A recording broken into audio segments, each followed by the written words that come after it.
pumirma sa isang kontrata ang Columbia Pictures at GMA Pictures para pagtulungan ng release ng dalawang pelikula ng Kapuso Network. May unang chika si Nelson Canlas. Sa kauna-unahang pagkakataon, lumagda ng distributorship contract ang GMA Pictures at ang Columbia Pictures para pagtulungan ang release ng dalawang pinakamalalaking pelikula ng Kapuso Network. Ang Metro Manila Film Festival 2024 entry ng GMA Pictures at GMA Public Affairs na Green Bones. At ang horror film na hango sa mga kwento ng kapuso mo Jessica Soho na Gabi ng Lagim, ang KMJS Gabi ng Lagim The Movie na nakatakdang ipalabas sa 2025. Pumirma para sa GMA Pictures sina GMA Network Senior Vice President for Programming, Talent Management, Worldwide and Support Group and President of GMA Films, Attorney Annette Gozon Valdez. At GMA Pictures Executive Vice President and GMA Public Affairs First Vice President, Nessa Valdelion. Para naman sa Columbia Pictures, kasama sina Managing Director Christopher C. at Manager for Sales and Operations Andra de Erquiaga Manas.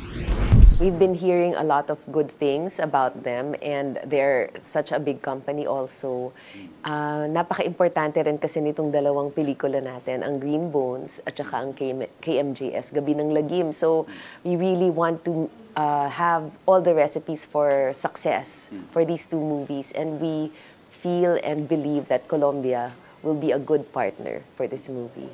We're very excited. Everyone at Columbia Pictures is thrilled to be doing this partnership with GMA Films. Columbia's always been committed to the theatrical experience, so we're really anticipating distributing Green Bones. Dumating din sa contract signing ang mga bida ng Green Bones na sina Dennis Trillo at Ruru Madrid.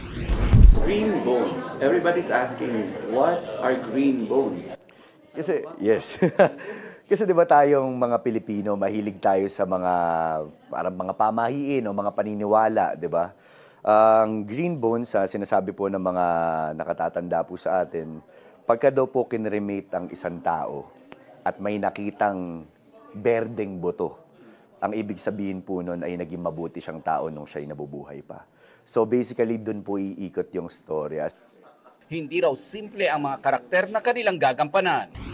Napakaganda nito dahil mga hindi pangkaraniwang characters yung gagampanan namin dito. Medyo dark yung mga characters namin dito. Although yung kwento nito talagang kapupulutan ng maraming aral, mag-i-inspire sa lahat na maging mabuting tao at magkaroon ng positive outlook sa buhay nila. Ito ang unang balita. Nelson Canlas para sa GMA Integrated News. Mga kapuso, para una ka sa mga balita, mag-subscribe sa GMA Integrated News sa YouTube. Sa mga kapuso abroad, subaybayan niyo po kami sa GMA Pinoy TV at sa www.gmanews.tv.